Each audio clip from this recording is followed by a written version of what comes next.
Assalamualaikum warahmatullahi wabarakatuh. Izin memperkenalkan diri, nama saya Maila E. Pramdita dari kelas 3 AHB. Saya di sini akan menjelaskan tentang analisis sensitivitas dan nilai pengganti pada usaha budidaya pakcoy di CV Soga Farm.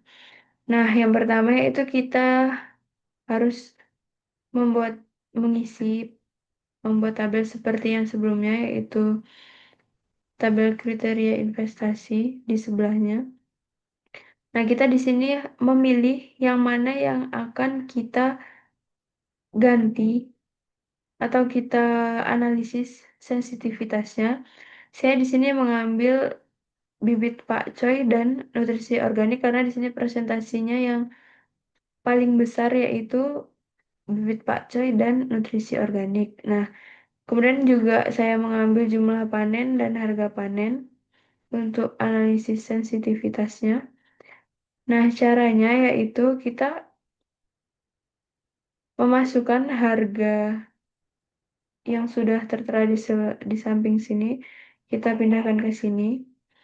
Kemudian, untuk menghitung sensitivitas, itu caranya kita, rumusnya yaitu sama dengan yang di sebelah sini, jumlah panen atau E8, ini kita klik, kemudian ditambah yang ini, tapi kita kunci selnya agar tidak geser-geser, kemudian dikalikan dengan yang ini lagi, dengan jumlah panen di tahun ke-0. Jika yang di sini ke-0, maka yang sini juga ke-0. Kemudian kita enter, lalu kita tarik ke samping. Nah, begitupun untuk yang harga panen, bibit pakcoy, dan nutrisi organik, saya sudah buat seperti itu juga. Kita untuk menganalisisnya di sini sudah kita buat, yaitu kriteria investasinya yaitu net present value, gross BC, net BC, dan IRR.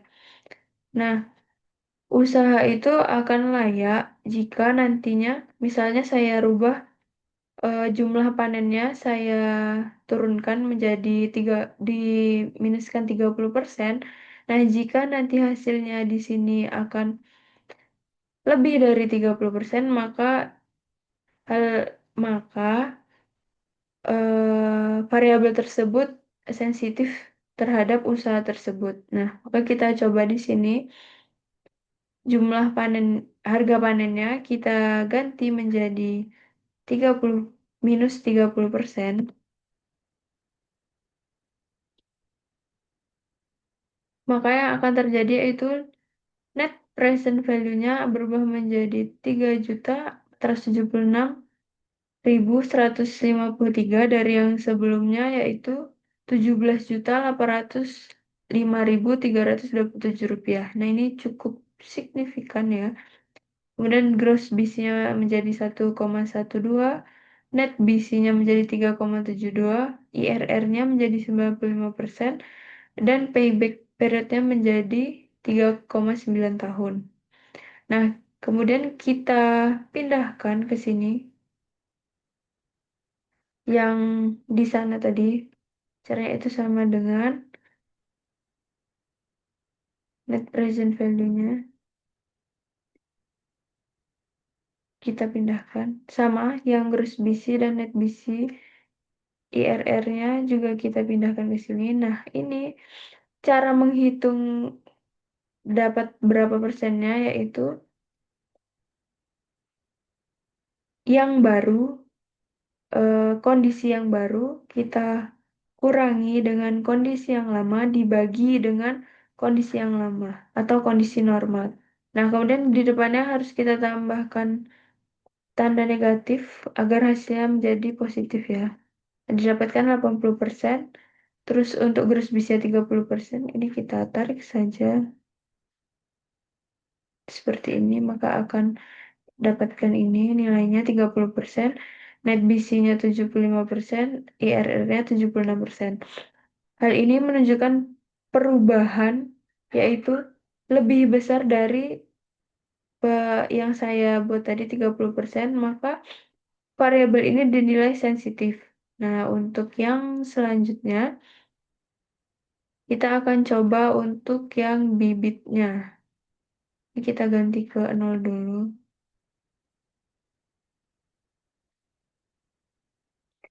Kita ganti 30%. Apakah sensitif? Ini dapat kita lihat di sini. Nah, semuanya di bawah dari 30%. Artinya, variabel bibit Pak Coy ini dengan kenaikan harga 30% itu tidak sensitif atau mempengaruhinya hanya sedikit. Jadi, ini dianggap tidak sensitif.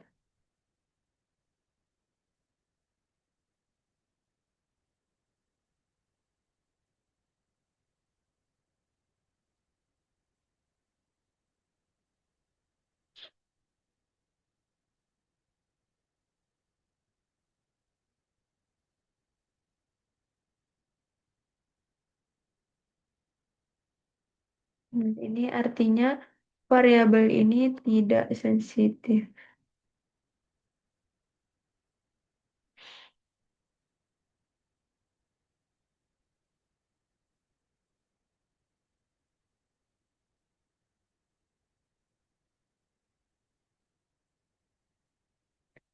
Kemudian kita coba lagi untuk yang lain, misalnya kita coba untuk yang jumlah panen, kita buat 25%.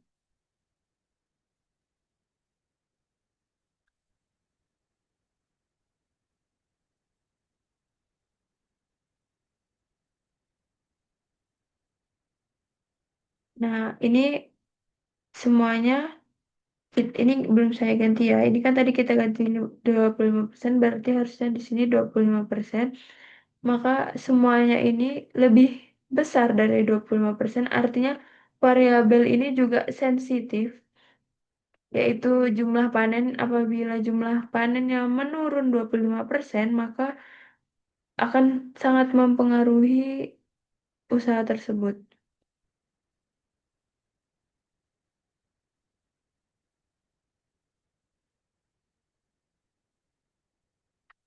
Saya coba untuk yang pupuk nutrisi organik.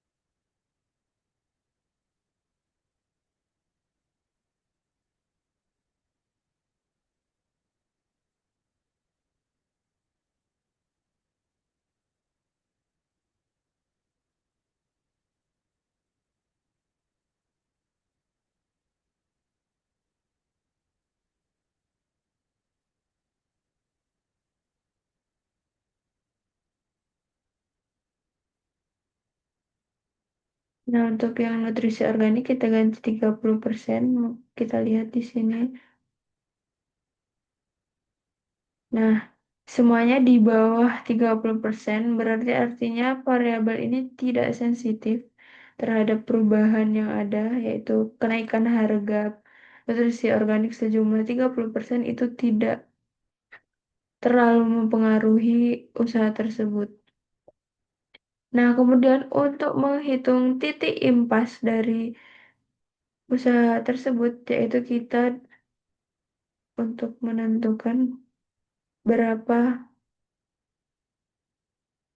di mana usaha itu tidak untung dan tidak rugi. Itu caranya kita klik yang misalnya kita menggunakan net present value, itu kan titik impasnya itu 0. Jadi di nol itu tidak untung dan tidak rugi.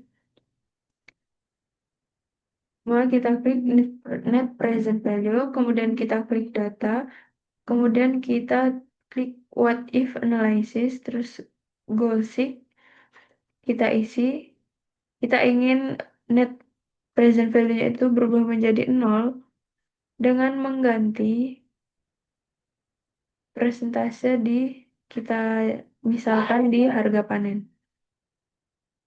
Kemudian kita klik OK.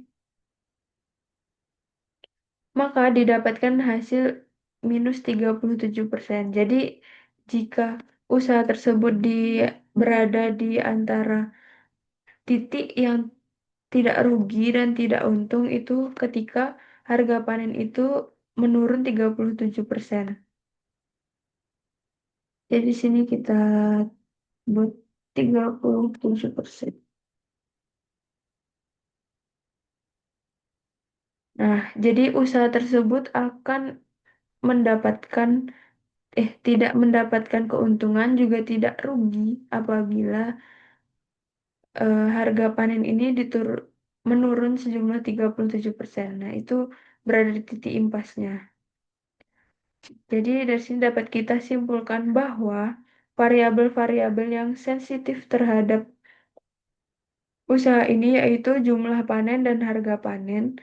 Nah, untuk titik impasnya yaitu dapat penuru di usaha itu tidak untung dan tidak rugi di tiga 37%. Jadi jika harga panennya turun 37%, itu usaha tersebut mengalami titik impasnya. Jadi misalnya nanti turunnya lebih dari 37%, maka perusahaan tersebut akan mengalami kerugian. Nah, jika turunnya tidak sampai 37%, maka perusahaan itu masih aman. Itu saja yang dapat saya sampaikan. Saya akhiri. Wassalamualaikum warahmatullahi wabarakatuh.